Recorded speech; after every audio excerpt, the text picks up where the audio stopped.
Essa moça da mãe dela, e a trágica, né, morte do Rafael e dos pais.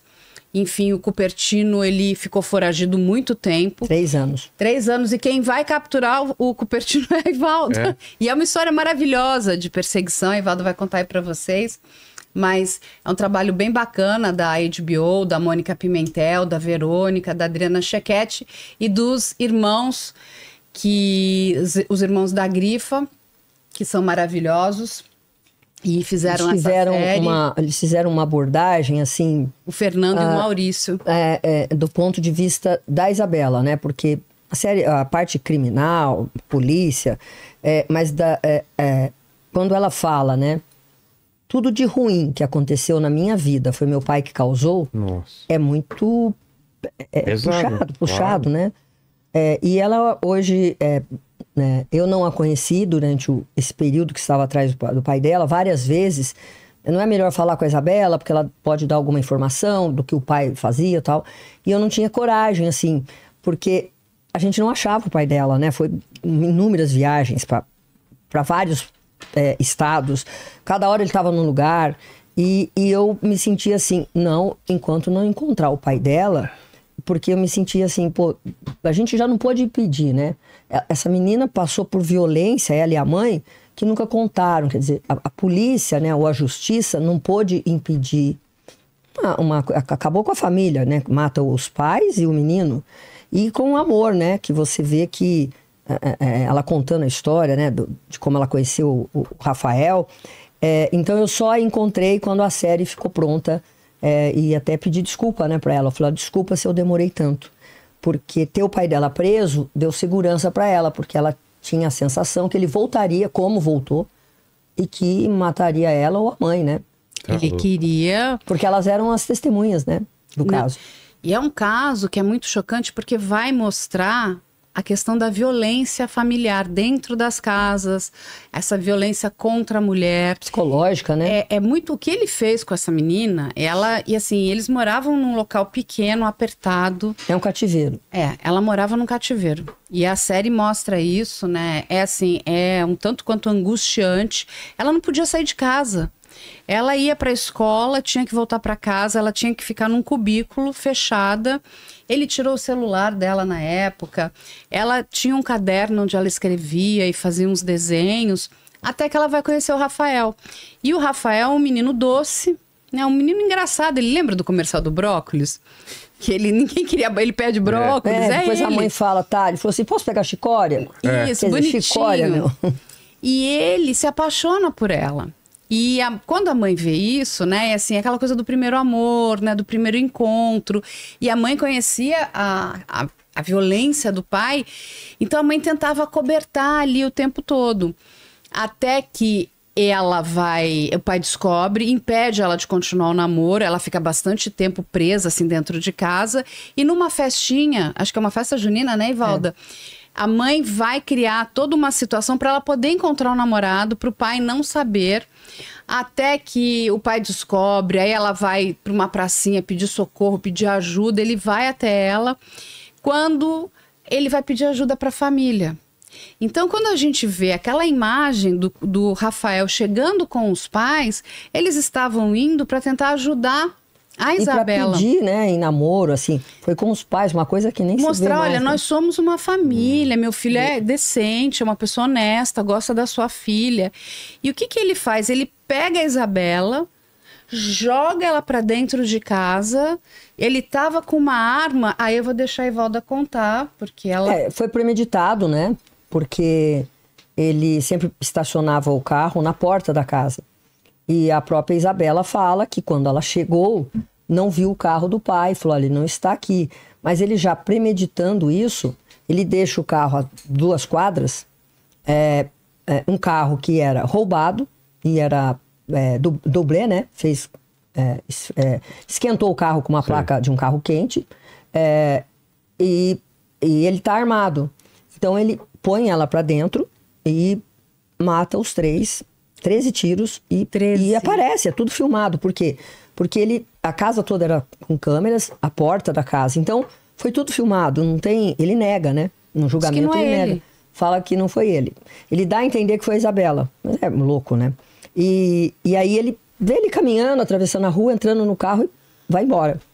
E aí começa a perseguição aí, né? Assim, a busca por ele, né? Não é uma perseguição. Porque ele sumiu, celular, imediatamente alguém sumiu com algumas câmeras, ele tinha um desmanche, um comércio de peças de carro, mas era um desmanche. É um desmanche mesmo, criminoso.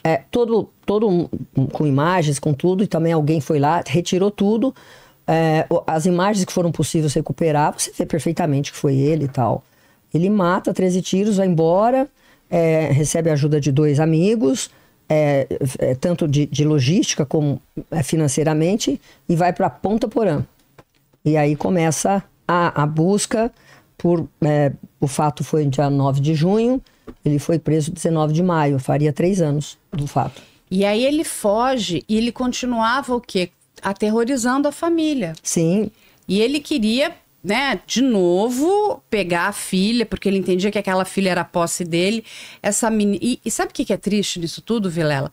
É que ele era o provedor daquela família. Sim. Quando ele faz tudo isso, porque ele não deixava a mãe trabalhar direito. Então, assim, elas ficam, assim, na mais completa... Perdidos, eles não tinham... Desespero, não tinham dinheiro, não tinham Exatamente. vida. A imprensa foi pra cima porque achava que ela tinha alguma culpa, a menina não tinha culpa nenhuma, como se ela tivesse armado aquilo. Até porque o Rafael era uma pessoa muito amada, né? Ele fazia Chiquititas. Fazia comercial, estava estudando cinema, dava aula de inglês. Ou seja, ela perde o amor da vida dela, ela descobre que o pai é um assassino, já sabia que o pai era uma pessoa horrorosa, era uma fera, eles ficam sem dinheiro.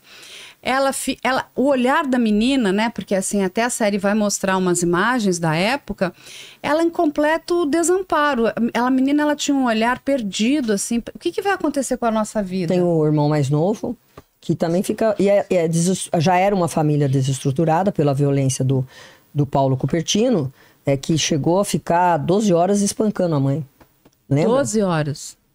E aí o que acontece? Ele, na época, que foi 2019, a gente vai entrar em 2020 com o quê? Com a Covid. Essas imagens são de onde? Dele, olha só, porque a polícia teve que fazer isso ali, ó, pra poder...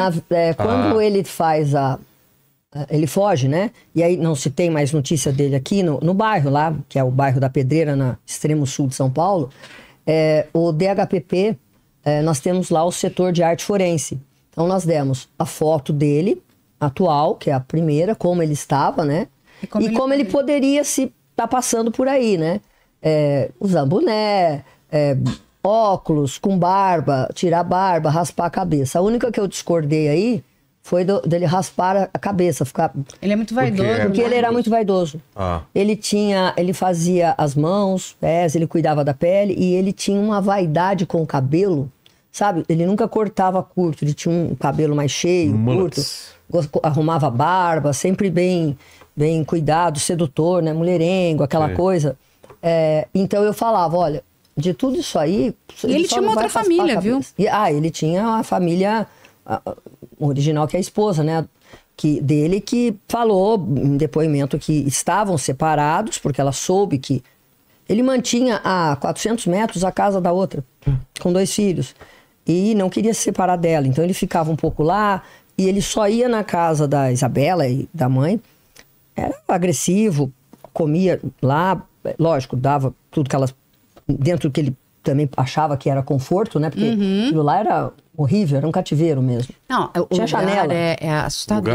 Assustador. Não, ele pôs do lado do comércio dele, do desmanche, e tinha até a parede vazada, porque ele sabia o que estava acontecendo na casa. E era estreita, assim, era comprida. Era no corredor, sabe? Ele fez a família morar ali. Então não tinha nem luz, né, natural que entrasse na casa. Tá louco. E aí elas tiveram que começar do zero, né, Ivalda? Começar do zero.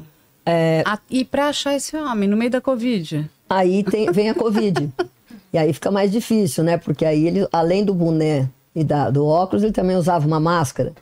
E aí ele deixa a barba crescer. Putz, é mesmo, né? Ele deixa a barba... Máscara, aí todo mundo com Covid, menos pessoas na rua. Foi um ambiente perfeito. Para ele ficar, pelo menos. A gente procurou muito, muito. Eu fui um dia para Ponta Porã, e você vai e volta no mesmo dia, você está quebrado. Ponta Porã é longe, né?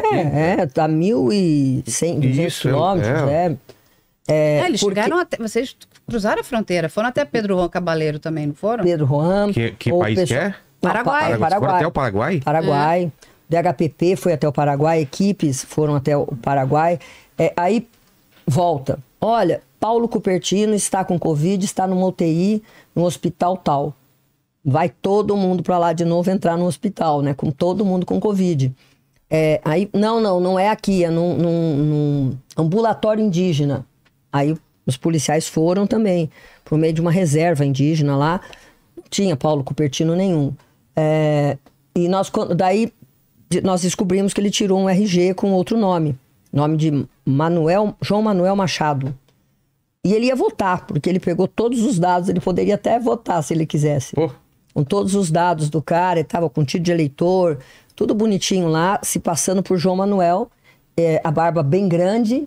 Parecia um Papai Noelzão. Assim, cabelo, barba, boné, trabalhando numa fazenda com gado, né?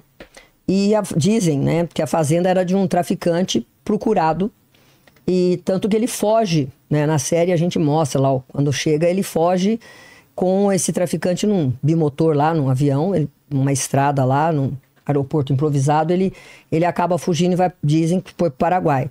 Ele negou, né? Falou que nunca esteve foragido, que ele sempre nunca saiu do bairro dele porque ele não devia nada, que ele falou, eu sempre passava aqui em frente, aqui a delegacia, vocês nunca me prenderam, porque vocês são incompetentes. Falava isso, ele era muito cara de pau, chamava a polícia de incompetente, e eles estavam muito perto. Ele foi preso assim.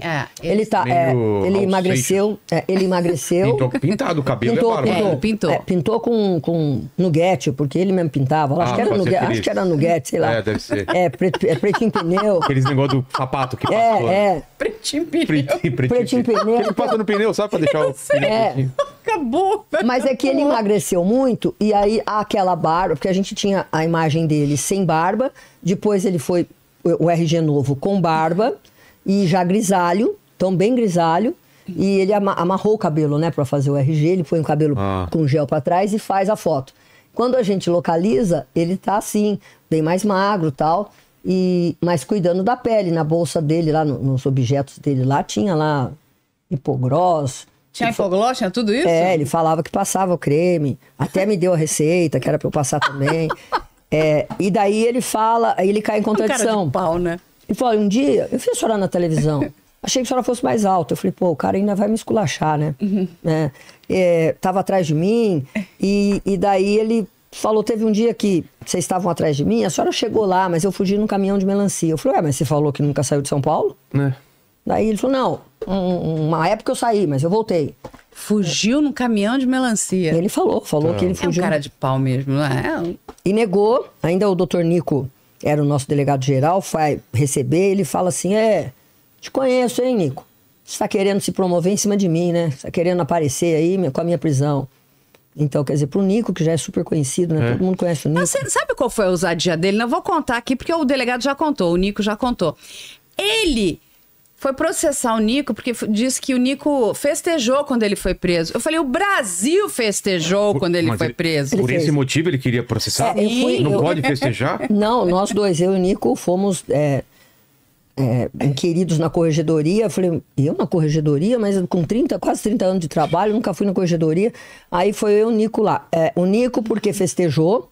E eu estava expondo a imagem dele ao público e expondo a família. Quer dizer, ele que mata, ele que faz tudo aquilo, ele que fica foragido, e nós que estávamos expondo a imagem da família dele. Então ele queria uma indenização, e também porque gente. Eu falei que ele ia... Eu ofereci mesmo, né? Como ele ficou muito tempo na delegacia, a gente não tem uma cadeia lá.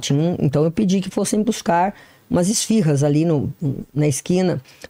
Tinha mais 2 presos. E ele. Então, eu falei, olha, senhor Paulo, o senhor precisa comer alguma coisa, porque daqui o senhor vai lá pro IML, vai pra cadeia, e amanhã tem audiência de custódia. Então, é bom comer alguma coisa aqui. E dizem que é a melhor esfirra de São Paulo. Eu não sei se nem acredito que seja, é porque eu não como a esfirra. Mas eu ofereci, ele pôs no papel lá. e que eu era mentirosa, porque a esfirra tinha muita massa. Quer dizer, perder tempo da justiça. Da casinha, né? O tempo da justiça, né, um absurdo desse, né? E eu fui lá e o Nico, porque o Nico estava festejando, e o Nico festejou, não festejou os policiais, pô, são 3 anos, a pressão não é da imprensa, da família, a própria justiça, ele né? É um homem perigoso. O tempo que e a família dele aqui, principalmente a companheira dele, que é a mãe da Isabela, a quem ele batia muito, era violento, tinha medo. Ele pode aparecer a qualquer momento aí e me matar, porque ela era testemunha. Ela e a filha. Então elas tinham medo dele surgir novamente. Então ninguém sai de casa, sabe? Fica o pessoal do bairro, ninguém falava, todo mundo com medo dele aparecer, porque ele era temido sim no bairro. Era violento, ou seja, agressivo. Perigoso. Ele tinha que ser preso, não é? Aí todo mundo festejou, gente. Nós todos festejamos, porque o que ele fez foi um absurdo, novamente, né? Ele matou 3 pessoas assim. E ele tá conversando comigo quando ele tá. Olha quem chegou, Carol Sardá, maravilhosa. Tá conversando com você ali? Ele foi preso. E aí ele está tentando me convencer. Ele fala, uma das imagens é o seguinte, ele diz o seguinte: a senhora sabe que não fui eu. Hã? Ele fala, mas ele é muito... Convincente? Ele fala bem, convincente. Manipulador. E ele falava, Cupertino. a senhora sabe que não fui eu.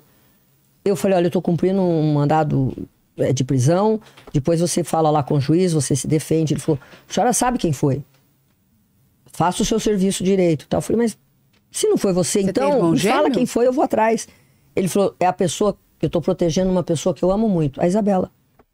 Então, e ele repete isso no julgamento. Quer dizer, ele ainda imputa o fato, né, dos 13 tiros que teria sido dado pela Isabela, que é um absurdo, né? Não tem nada a ver, a gente tem imagem. Né? Não, então é só isso. O Paulo Cupertino, então, a produtora Grifa resolveu fazer uma série. A Isabela foi muito resistente, né? Mas você vê o crescimento dela, né? Ninguém queria dar trabalho para ela, porque ela é filha de um assassino. Ela fala isso. A mãe acaba... A família é destruída. Ela tenta apoio de amigos, amigas, tal... Mas ele foi preso, condenado, negado, não quis falar nada, não quis advogado, depois defensor público, depois que falou que contratou um advogado, vai a júri e ele não tinha ninguém para chamar ali, que defesa, né, ele poderia ter, né? Mas vai a família, né, alegar que não acreditava que ele tinha feito aquilo. Mas para minha felicidade e surpresa, a Isabela falou, eu vou testemunhar, e a mãe também. Então a mãe já com um problema assim, tem a parte psicológica, né, de ver aquele homem de novo, o terror que era, nós achamos, ela não queria, mas ela vai e fala, eu vou testemunhar. Quando ela vai entrar, ela pede pro juiz, tira ele da sala, e ele fica enlouquecido. E ela vai dar um testemunho muito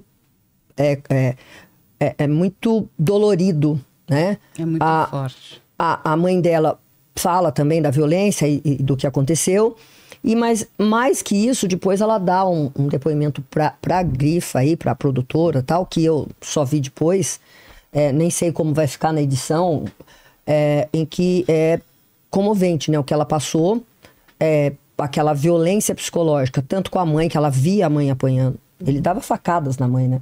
Muitas facadas. E depois queria que fosse pra praia sorrindo, batia na mãe. Então sempre, né, uma situação de medo. Imagina, abre a porta, você ter medo do seu pai a ponto de você se esconder, né? Terrível ali. Mas é isso. Então ele vai preso, nega.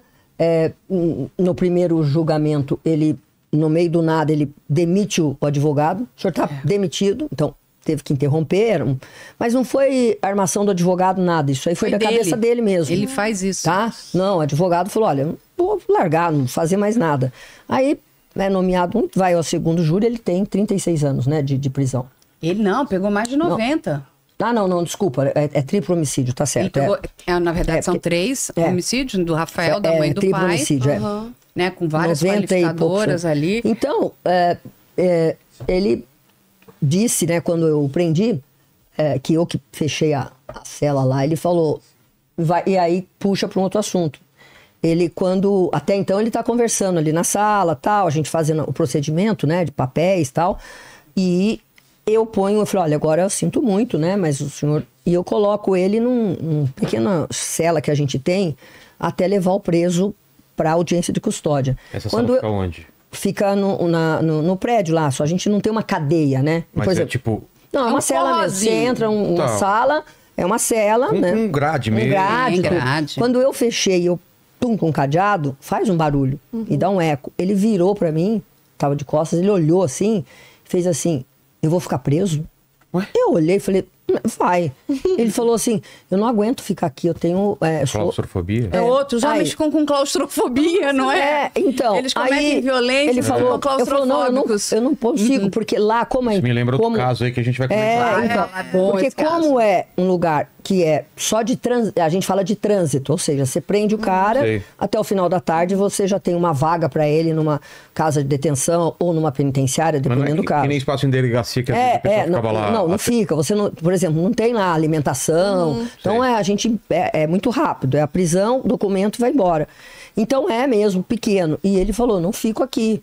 Ele olhou para mim e falou, eu não vou ficar preso. Eu não consigo ficar preso num espaço pequeno. Eu tenho claustrofobia.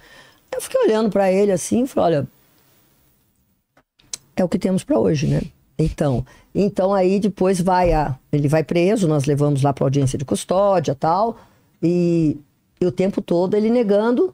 Então a série aí acho que vai contar melhor aí, finalizar, mas Paulo Cupertino foi um marco aí na minha carreira, porque foram 3 anos, né, atrás dele, sendo uma cobrança pessoal, né, profissional nossa ali, do pessoal, que é isso, o cara vai dar um... E também da mídia, né, da própria justiça, falou, olha, precisa cumprir esse mandado, ele precisa ir a júri, e trabalhando com o doutor Nico, que me ligava, daí o Paulo Cupertino, e o Paulo Cupertino, e o Paulo Cupertino. E cada hora ele estava num lugar, né? Então ele tá em Mogi. Eu falei, não, isso é deboche. Como ele tá em Mogi das Cruzes? Se ele estava no Maranhão de manhã, sabe? Então, muitas denúncias, né? Todo mundo via o Paulo Cupertino e mandava até foto pra gente. Mas esse aí é um caso que já esse está encerrado. Ele é um marco, né? Porque esse é um caso, e a Carol vai entender o que a gente está falando aqui, que ele mostra a questão da violência, né?